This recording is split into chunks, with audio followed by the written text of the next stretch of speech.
Hello friends, आपका बहुत बहुत स्वागत है हमारे यूट्यूब चैनल साहस ऑफ सॉल्यूशंस पर। और आप देख रहे हैं हमारा एंगुलर 10 का फुल ट्यूटोरियल सीरीज। दोस्तों 25 जून को एंगुलर 10 रिलीज हो चुका है। मीन्स कि एंगुलर की टीम ने अपने ऑफिशियल वेबसाइट पर ये इन्फॉर्मेशन डाल दिया है कि angular 10 is now available. Means कि अब मार्केट में अवेलेबल है, आप एंगुलर 10 पर काम कर सकते हैं। ये सीरीज आपको गाइड करेगा कि किस तरीके से हम एंगुलर 10 में काम करेंगे, कौन कौन से कंसेप्ट नए आए हुए हैं और एंगुलर 10 में कोड करने के लिए क्या क्या चीज़ रिक्वायर्ड होगा, हर चीज़ इस सीरीज़ में आप अवेलेबल होगा। ये सीरीज हम स्टार्ट कर रहे हैं एंगुलर 10 के लिए। ये सीरीज उनके लिए भी उतना ही इम्पोर्टेंट है जिनको एंगुलर के बारे में प्रॉपर नॉलेज है, और उनके लिए भी उतना ही इम्पोर्टेंट है जो बिल्कुल ही फ्रेशर हैं, क्योंकि इस सीरीज में बिल्कुल हम बेसिक से लेकर एडवांस लेवल तक की बातें करेंगे एंगुलर 10 के बारे में। तो आप इस सीरीज में अच्छे से बने रहिए, क्योंकि ये सीरीज आपको फुल कंसेप्ट प्रोवाइड करेगा। एक चीज़ और आपको मैं बताते चलूँ कि अगर आप बिल्कुल ही कॉर्पोरेट लेवल का नॉलेज लेना चाहते हैं, देखिए एंगुलर 10 सीखना और एंगुलर 10 में काम करना बहुत आर डिफरेंट थिंग। क्योंकि अगर आप कहीं इंटरव्यू देने जाते हैं तो एंगुलर 10 में केवल एंगुलर 10 का ही कंसेप्ट नहीं पूछा जाएगा, या वहाँ पर आप काम करने जाएंगे तो केवल एंगुलर 10 का नॉलेज रखने से ही आप प्रोजेक्ट नहीं डेवलप करने रहेंगे, क्योंकि इसकी कुछ सपोर्टिंग चीज़ें हैं, उसके बारे में भी आपको प्रॉपर नॉलेज होना चाहिए। जैसे एंगुलर 10 में काम करने के लिए आपको टाइप स्क्रिप्ट आना चाहिए, तो टाइप स्क्रिप्ट आना चाहिए। उसके बाद RxJS लाइब्रेरी के बारे में नॉलेज होना चाहिए। एंगुलर मटेरियल बूटस्ट्रैप एंगुलर में यूज करने आना चाहिए। API लिखना, API कंज्यूम करने आना चाहिए। प्रोजेक्ट के बारे में नॉलेज होना चाहिए। तो इसलिए मैं आपको ये रिकमेंड करूँगा कि अगर आप बिल्कुल ही प्रॉपर तरीके से कॉर्पोरेट लेवल का नॉलेज रखना चाहते हैं, एक बहुत ही बड़े कॉर्पोरेट लेवल कंपनी में काम करना चाहते हैं, तो आप हमारा ऑनलाइन क्लास ज्वाइन कर सकते हैं। क्योंकि हम ऑनलाइन क्लास में ट्रेनिंग प्रोवाइड करते हैं एंगुलर से रिलेटेड सारे चीज़ों का, जैसे कि फुल टाइप स्क्रिप्ट बेसिक से लेकर एडवांस लेवल तक, एंगुलर 10, यहाँ तक कि एंगुलर 2 से लेकर 9 तक के भी रिकमेंडेड सारे चेंजेज वो सारे बताए जाएंगे। क्योंकि ऐसा नहीं है कि आपने 10 सीख लिया तो 10 में ही काम मिलेगा किसी कंपनी में, हो सकता है कि 5 में मिल जाए, 6 में मिल जाए। तो इसलिए आपको उनके बारे में भी नॉलेज होना चाहिए। तो इसलिए हम जो ट्रेनिंग देते हैं तो सारे कंसेप्ट आपको बताते हैं। उसके बाद एंगुलर में जो कोड होता है टाइप स्क्रिप्ट में होता है, तो पूरा टाइप स्क्रिप्ट भी आपको हम पढ़ाते हैं अपने ऑनलाइन क्लास में। उसके बाद हम RxJS लाइब्रेरी जो एंगुलर का हर्ट माना जाता है, बहुत लोग कम नहीं पढ़ाते हैं, उसको भी हम अपने ट्रेनिंग में प्रोवाइड कराते हैं। उसके बाद एंगुलर मटेरियल बूटस्ट्रैप यूज करना सिखाएंगे एंगुलर के साथ। उसके बाद वेब API कंज्यूम करना, क्रिएट करना, कोई भी किसी भी लैंग्वेज में डेवलप किया हुआ REST API उसको कंज्यूम करना, सारा चीज़ हम आपको बताएंगे। उसके बाद हम प्रोजेक्ट डेवलप करना सिखाएंगे। ठीक है, प्रोजेक्ट ट्रेनिंग में हमने वो प्रोजेक्ट चूज किया जो कि बहुत ही ट्रेंडिंग में, जैसे ई-कॉमर्स का एप्लीकेशन जिसमें कि सारे कंसेप्ट यूज हो जाते हैं, यहाँ तक कि payment gateway integration, every concept will be cover in this project training. तो आप बिल्कुल ही अच्छे तरीके से सीखना चाहते हैं तो आप हमारा ऑनलाइन क्लास ज्वाइन कर सकते हैं, जहाँ पर सारा चीज़ एक बार में आपको मिल जाएगा। अगर आप मान लीजिए अलग अलग तरीके से सीखते हैं तो आपको कहीं से एंगुलर सीखना होगा, फिर कहीं से टाइप स्क्रिप्ट सीखना होगा, कहीं से RxJS लाइब्रेरी सीखना होगा, तो बहुत ही कॉम्प्लिकेटेड टास्क हो जाता है। तो चलिए इन बातों को छोड़कर अभी हम बात करते हैं इस वीडियो ट्यूटोरियल के बारे में। वीडियो में हम देखने वाले हैं कि एंगुलर क्या है, इसके कौन कौन से वर्जन्स आ चुके हैं, इनका रिलीज कब कब होता है, इनका रिलीज फ्रीक्वेंसी क्या है, सपोर्ट पॉलिसी क्या है, एवरी कंसेप्ट हम इस वीडियो ट्यूटोरियल में फोकस करने वाले हैं। देखिए, कोई भी टेक्नोलॉजी या लैंग्वेज स्टार्ट करने से पहले हमें उसके बैकग्राउंड को समझना चाहिए कि ये आखिर है क्या, इतना फेमस क्यों है, इनके कौन कौन से वर्जन आ चुके हैं, ये कब कब रिलीज होता है, इनका स्टेबल वर्जन कौन सा, इन सारी चीज़ों को पहले समझ लेना चाहिए। तो इसी चीज़ को फॉलो करते हुए मैं आपके लिए ये वीडियो लेकर आया हूँ। ये सीरीज स्टार्ट होने से पहले मैं आप लोग को ये समझाना चाहता हूँ कि एंगुलर आखिर है क्या, इतना फेमस क्यों है, इनके कौन कौन से फीचर्स हैं, आखिर इतना हाईली डिमांड पर एंगुलर क्यों है, इनके कौन कौन से वर्जन्स आ चुके हैं, इनका रिलीज पॉलिसी क्या है, रिलीज फ्रीक्वेंसी क्या है, सपोर्ट पॉलिसी क्या है, कब तक ये सपोर्ट देते हैं एंगुलर के टीम वाले एंगुलर पर। उसके बाद इन सारी चीज़ों को डिस्कस करने वाले हैं। अगर आप अपना करियर एंगुलर पर बनाना चाहते हैं तो आपके लिए ये सीरीज बहुत ही इंपॉर्टेंट होने जा रहा है, क्योंकि इस सीरीज में हम हर वो कंसेप्ट एंगुलर का देखने वाले हैं, वो भी स्टेप बाय स्टेप एग्जाम्पल कर करके, जो एंगुलर को फेमस बनाता है। मतलब कि ये सीरीज कंप्लीट होते होते आपके पास एंगुलर से रिलेटेड बहुत ज़्यादा कंसेप्ट क्लियर हो जाएगा। आप एंगुलर में अपना एप्लीकेशन डेवलप कर सकते हैं। मतलब कि इतना डीपली हम देखने वाले हैं इस सीरीज में, इसलिए आप इस सीरीज को स्टेप बाय स्टेप एक एक वीडियो को फॉलो कीजिए और साथ ही साथ एग्जाम्पल प्रैक्टिकल भी करते चलिएगा। और जहां भी आपको डाउट होगा तो हमारे कमेंट बॉक्स में लिखिएगा। क्लास ज्वाइन करने के लिए लिंक हमारी इस वीडियो के डिस्क्रिप्शन बॉक्स में अवेलेबल है, जहां से आप देख सकते हैं। तो चलिए स्टार्ट करते हैं इस वीडियो ट्यूटोरियल को। और सबसे पहले हम ये देखते हैं कि एंगुलर क्या है। तो देखिए एंगुलर क्या है, ये एक बहुत ही इम्पोर्टेंट क्वेश्चन है। इसको समझने के लिए सबसे पहले हमें इसके बैकग्राउंड में जाना होगा। जब एंगुलर आया, आखिर एंगुलर क्या क्यों आया, इन सारे चीज़ों को पहले हमें समझना होगा, तब आपको समझ में आएगा कि एंगुलर है क्या। तो देखिए एप्लीकेशन दो तरीके से डेवलप होते हैं, दो तरीके के कोडिंग किए जाते हैं एप्लीकेशन में। एक होता है क्लाइंट साइड, एक होता है सर्वर साइड। ठीक है, तो क्लाइंट साइड जो एप्लीकेशन डेवलप किए जाते हैं, क्लाइंट साइड जो स्क्रिप्टिंग लिखा जाता है वो क्लाइंट के ब्राउजर पर आकर एग्जीक्यूट होता है। ठीक है, जो सर्वर साइड स्क्रिप्टिंग होता है वो सर्वर पर एग्जीक्यूट होने के बाद क्लाइंट पर आता है। तो जो क्लाइंट साइड स्क्रिप्टिंग होता है वो बहुत ही ज़्यादा फास्ट होता है, इसलिए सभी लोग ये चाहते हैं कि हमारा एप्लीकेशन फास्ट हो, तो इसलिए क्लाइंट साइड स्क्रिप्टिंग ज़्यादा यूज किया जाता है। तो ये वो दौर था जब जावा स्क्रिप्ट और जेक्वेरी में लोग बहुत ज़्यादा काम करते थे, अभी भी लोग करते हैं। तो उस टाइम गूगल के टीम ने एनालाइज किया कि हम कुछ ऐसा लाइब्रेरी दें, ऐसा फ्रेमवर्क दें जो जावा स्क्रिप्ट से बेहतर फीचर्स प्रोवाइड करे। तो उस समय इन्होंने, गूगल के टीम ने एंगुलर जेएस नेम से एक लाइब्रेरी लॉन्च किया। ध्यान दीजिएगा, एंगुलर जेएस एक जावा स्क्रिप्ट का ही लाइब्रेरी है, एक अलग सा लाइब्रेरी है, लेकिन जावा स्क्रिप्ट से ही इंस्पायर्ड है। आप कहीं भी किसी भी वर्ड में अगर जेएस लगा हुआ है तो आप समझिए कि जावा स्क्रिप्ट का वो लाइब्रेरी है। तो गूगल की टीम ने एंगुलर जेएस लॉन्च किया। मैं बात कर रहा हूँ अभी एंगुलर जेएस के, जिसे लोग एंगुलर 1 के भी नाम से जानते हैं। तो ये बहुत ही फेमस हुआ। सभी लोग जो जावा स्क्रिप्ट में जेक्वेरी में काम करते थे, तो एंगुलर जेएस के आने से वो सभी लोग माइग्रेट होने लगे, अपने एप्लीकेशन को एंगुलर जेएस में कन्वर्ट करने लगे, क्योंकि एंगुलर जेएस बहुत सारा ऐसा फैसिलिटी प्रोवाइड करने लगा जो जावा स्क्रिप्ट मीट नहीं कर पा रहा था।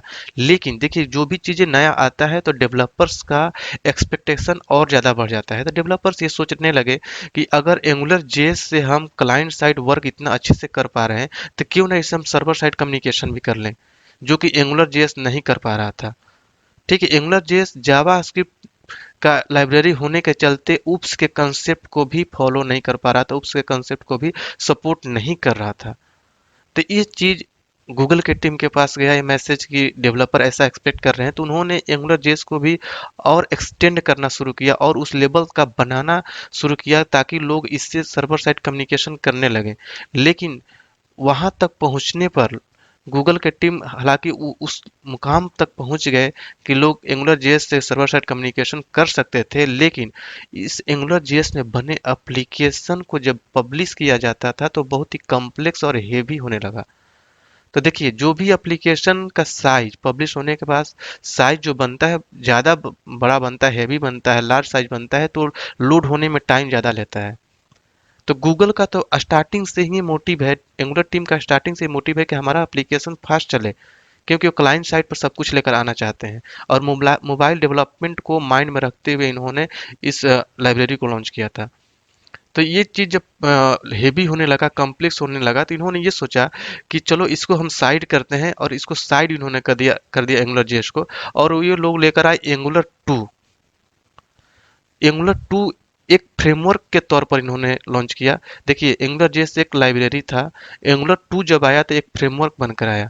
एक फ्रेमवर्क उसे बोलते हैं जिसमें पूरा का पूरा एप्लीकेशन डेवलप किया जा सकता है। लाइब्रेरी को किसी न किसी टेक्नोलॉजी से इंटीग्रेट करके डेवलप किया जाता है, डेवलपमेंट किया जाता है किसी भी एप्लीकेशन पर।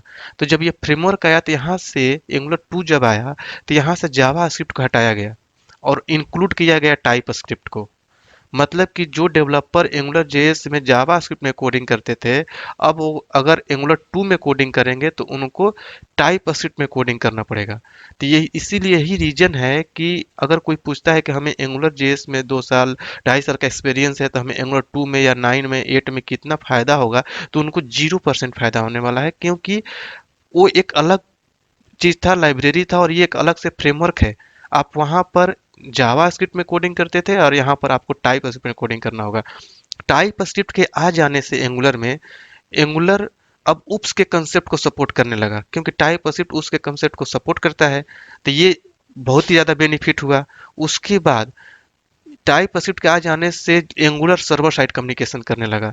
मतलब कि वो सारे चीज जो एंगुलर जेस मीट नहीं कर पा रहा था वो एंगुलर 2 मीट करने लगा। क्या मतलब कि एंगुलर एक बहुत ही पॉपुलर फ्रेमवर्क के रूप में निकल कर सामने आया जो क्लाइंट एप्लीकेशन को डेवलप करने में हमें हेल्प करता है। अब आगे हम बात करते हैं इसमें। Angular is a platform and framework for building client applications in HTML and TypeScript. और एंगुलर खुद टाइपस्क्रिप्ट में लिखा गया है। एंगुलर एक फ्रेमवर्क है जिससे कि हम क्लाइंट साइड एप्लीकेशन डेवलप करते हैं, किसको यूज करके, HTML और टाइपस्क्रिप्ट को। और एंगुलर जो फ्रेमवर्क है खुद टाइपस्क्रिप्ट में ही लिखा गया है।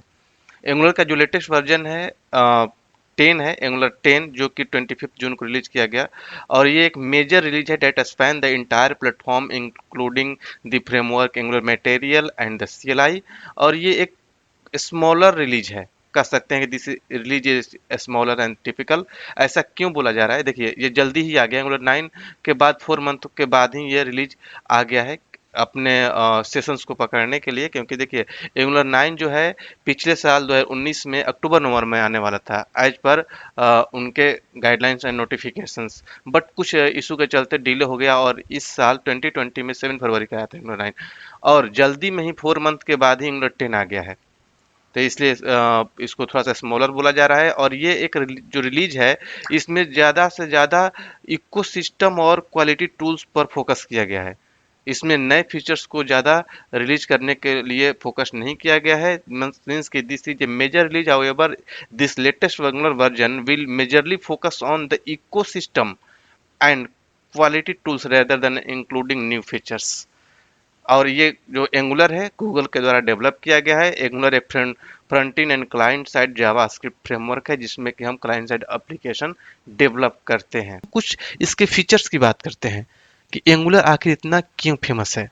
तो देखिए सबसे पहली बात तो गूगल के टीम का मोटिव यह है कि एंगुलर में बने एप्लीकेशन का जो स्पीड होगा बहुत ही ज़्यादा होगा। इसीलिए हर वर्जन में ये लोग जो एप्लीकेशन का बंडल बनता है, पब्लिश साइज बनता है, उसको बहुत ज़्यादा रिड्यूस कर देते हैं। इसीलिए एंगुलर 9 में भी ये चीज़ लाया गया है कि उसको को रिड्यूस करने के लिए बहुत ही ज़्यादा रिड्यूस कर दिया जाता है बंडल साइज को। और आपको पता है कि जिस एप्लीकेशन का बंडल साइज जो पब्लिश होने के बाद जो कोड बनता है वो छोटा होगा तो जल्दी लोड हो जाएगा। ठीक है, देखिए और एक चीज और माइंड में लेकर इसको डेवलप किया गया है मोबाइल डेवलपमेंट को लेकर। देखिए आज के डेट में इंटरनेट के ज़माने में अगर किसी के पास लैपटॉप हो या ना हो, सबके पास 2 या 3 मोबाइल ज़रूर होते हैं। तो सारी कंपनियां ये चाहती हैं कि हमारा एप्लीकेशन जो है लैपटॉप पर चले या ना चले, मोबाइल पर ज़रूर चलना चाहिए। क्योंकि सभी लोग यूजर को गेदर करना चाहते हैं, ज़्यादा से ज़्यादा चाहते हैं कि हमारा एप्लीकेशन चले, ज़्यादा यूजर इस पर आएँ। तो मोबाइल डेवलपमेंट को रख कर एंगुलर को बनाया गया है कि इस फ्रेमवर्क में जो बना हुआ एप्लीकेशन मोबाइल पर भी इजीली चलता है। क्योंकि ये क्रॉस प्लेटफॉर्म चलता है, एक ही एप्लीकेशन आपका डेस्कटॉप पर भी चल सकता है, मोबाइल पर भी चल सकता है, मोबाइल में एंड्रॉयड पर भी, आईओएस पर भी और वेब पर भी। मतलब क्रॉस प्लेटफॉर्म एप्लीकेशन डेवलप होता है जो एंगुलर को सारे टेक्नोलॉजी से, सारे लैंग्वेज से अलग करता है।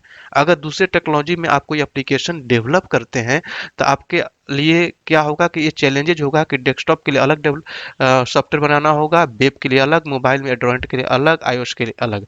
लेकिन एंगुलर में बना एप्लीकेशन, एक ही एप्लीकेशन सारे प्लेटफॉर्म पर इजीली चलता है।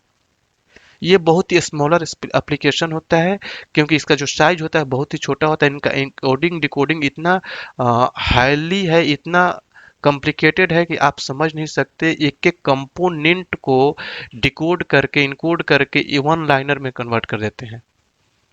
ये लाइन कहने का मतलब ये है कि जब आप किसी एंगुलर के एप्लीकेशन को प्रोड वर्जन में पब्लिश करते हैं तो आपका जो साइज बनता है, जो कंपोनेंट्स, सर्विसेज जो आपने क्रिएट कर रखा है, उस सारे वन लाइनर में कन्वर्ट होकर एक बंडल में चला जाता है जो रन टाइम पर वहाँ उस बंडल से पिक होता है सर्वर से और जाकर आपके ब्राउजर पर लोड होता है।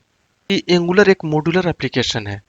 इसके बाद एंगुलर को हम SPA बोलते हैं, single page application. Single page application क्यों बोलते हैं, इसके लिए भी हम आगे इसी सीरीज में हम देखेंगे कि एंगुलर को SPA क्यों बोलते हैं। इसका मतलब ये होगा कि एंगुलर में बना एप्लीकेशन में केवल एक ही पेज होता है, बाकी सारे कंपोनेंट्स होते हैं। केवल एक ही पेज होगा, उसी पेज पर आपका कंपोनेंट लोड होगा, रिमूव होगा, लोड होगा, रिमूव होगा। मतलब कि फाइनली आपके ब्राउजर में केवल एक ही पेज होगा। इसीलिए एंगुलर में बने एप्लीकेशन को हम सिंगल पेज एप्लीकेशन बोलते हैं, जिसे हम एसपीए के नाम से जानते हैं। हम इसमें रेस्ट एपीआई को भी इजीली यूज कर लेते हैं। जब डाटाबेस से कम्युनिकेशन के लिए हम जब एपीआई यूज करते हैं तो बहुत ही इजीली यूज कर लेते हैं एंगुलर में। रेस्ट एपीआई को भी इजीली हम यूज कर लेते हैं। इसके बाद इसमें हम टाइप स्क्रिप्ट को यूज करते हैं। टाइप स्क्रिप्ट यूज होने से हमारा एप्लीकेशन और ही अच्छे से डेवलप होता है, क्योंकि टाइप स्क्रिप्ट उप्स के कंसेप्ट को फॉलो करता है, सपोर्ट करता है। उप्स का कंसेप्ट कहने का मतलब कि ऑब्जेक्ट ओरिएंटेड प्रोग्रामिंग लैंग्वेज। अब आपको अगर नहीं पता है कि ऑब्जेक्ट ओरिएंटेड प्रोग्रामिंग लैंग्वेज क्या होता है तो आप हमारे कमेंट बॉक्स में लिखिएगा। आपके लिए हम एक उप्स पर भी एक अच्छा सा वीडियो लेकर आएंगे जो आपको बहुत अच्छे से समझाएगा कि उप्स होता क्या है। तो अब हम बात करते हैं कि एंगुलर में कौन कौन से रिलीज आ चुके हैं।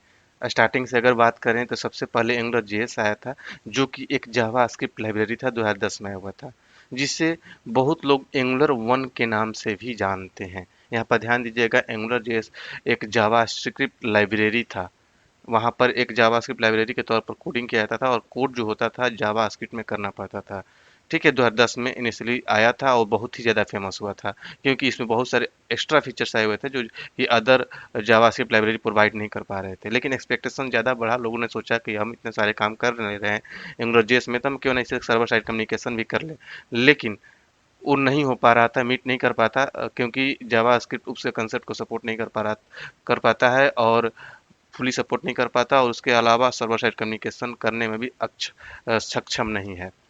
उसके बाद उन सारी चीज़ों को ठीक करने के लिए एंगुलर 2 लाया गया, जो कि एंगुलर जेएस का ही अगला वर्जन था, एंगुलर 2। लेकिन यहाँ पर बहुत ही ज़्यादा चेंज था।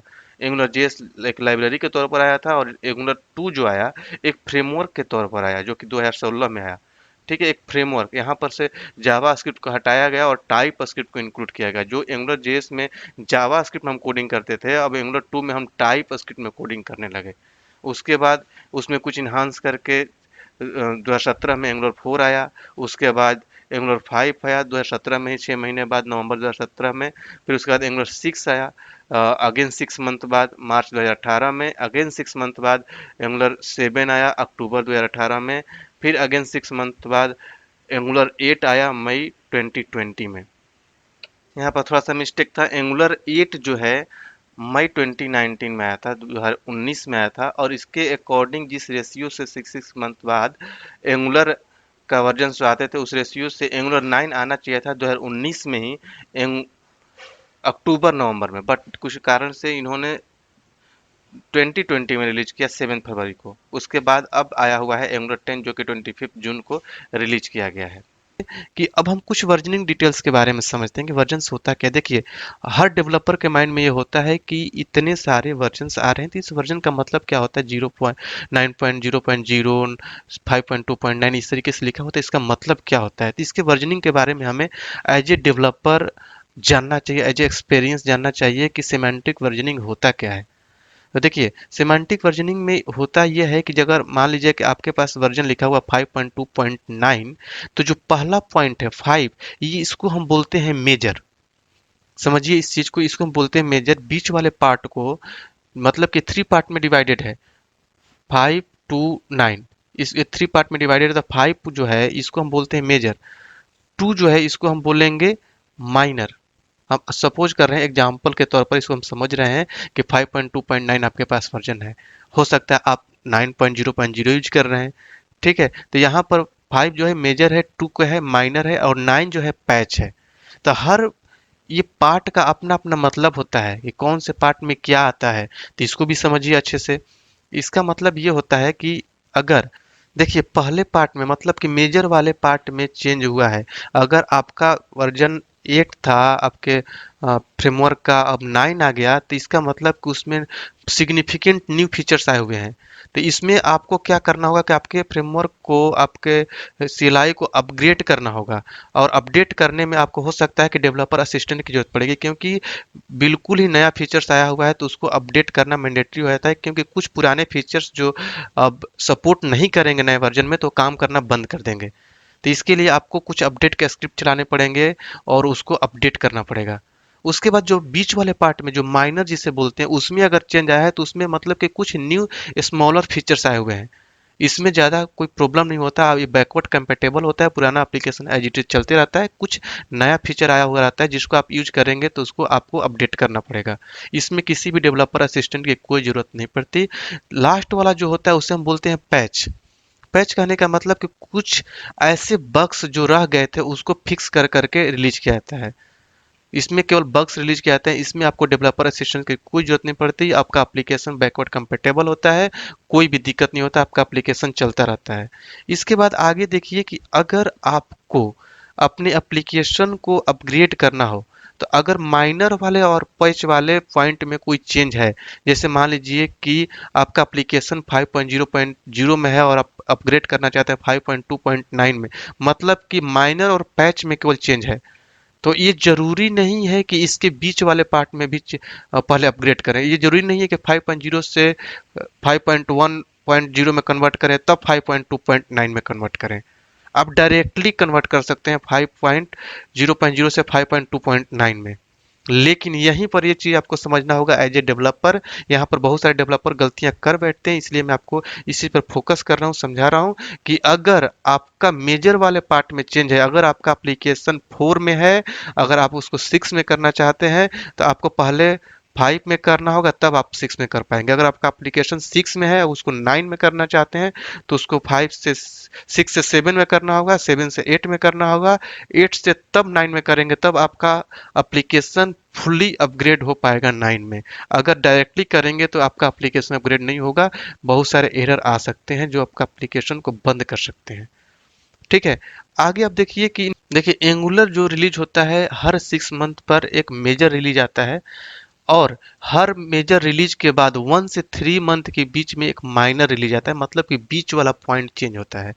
और ऑलमोस्ट एवरी वीक पैच वाला पॉइंट चेंज होता है, एवरी वीक कोई ना कोई बग फिक्स करके एक पैच रिलीज ये लोग कर देते हैं एंगुलर। तो यहाँ पर देखते हैं कि इनका रिलीज शेड्यूल क्या है। देखिए एंगुलर 10 तो आ चुका है, इसके बाद एंगुलर 11 भी आएगा। इनका नोटिफिकेशन इनके साइड से है जो कि एंगुलर 10 के कंपेटेबल होगा। ठीक है, तो देखिए एंगुलर 11 भी आने वाला है, इनके साइड से नोटिफिकेशन है, इसी साल आएगा, हो सकता है नवंबर दिसंबर में आए। सपोर्ट पॉलिसी क्या होता है, देखिए इनका सपोर्ट पॉलिसी 18 मंथ्स का होता है, जिसमें 6 मंथ इनका एक्टिव सपोर्ट होता है और 12 मंथ लॉन्ग टर्म सपोर्ट होता है जिसे हम बोलते हैं। तो यहाँ पर हमने कुछ की पॉइंट्स की डेट लिख रखे हैं कि कौन से वर्जन का जो सपोर्ट है कब तक है। जैसे एंगुलर 10 का सपोर्ट आप देख रहे हैं कि जो कि जून 25 का आया था, तो 6 महीने तक एक्टिव सपोर्ट होगा, दिसंबर तक। उसके बाद अगले साल जून तक इनका LTS सपोर्ट होगा जिसे हम बोलते हैं लॉन्ग टर्म सपोर्ट्स। एंगुलर 9 का भी आपको यहाँ पर डेट दिख रहा है, एंगुलर 8 का भी दिख रहा है। देखिए ये सपोर्ट हालांकि डेवलपर्स उतने तरीके से यूज नहीं कर पाते हैं, नहीं ले पाते हैं, कंपनियां इसका यूज करती हैं। जैसे मान लीजिए बड़ी बड़ी कंपनियां जिनको एंगुलर के फ्रेमवर्क से रिलेटेड कोई भी चीज़ें इशू है, तो वो लोग एंगुलर की टीम से हेल्प ले सकते हैं, सपोर्ट ले सकते हैं। उनके लिए दिया हुआ है कि कब तक कौन से वर्जन का सपोर्ट दिया जाएगा। जैसे कि आप लोग बहुत सारे सॉफ्टवेयर्स का देखते हैं, विंडोज का भी देखते हैं, एक्सप्लोरर्स का भी देखते हैं, कौन सा विंडोज का कब तक सपोर्ट रहेगा, किसके बाद सपोर्ट हटा दिया जाएगा, मतलब उसके बाद कुछ इशू आता है तो उसमें सपोर्ट नहीं दिया जाएगा। उसी तरीके से एंगुलर के वर्जन्स का भी सपोर्ट डेट डिफाइन हुआ रहता है कि 6 महीने तक एक्टिव सपोर्ट रहेगा, उसके बाद 1 ईयर तक LTS सपोर्ट रहेगा जिसे हम लॉन्ग टर्म सपोर्ट बोलते हैं।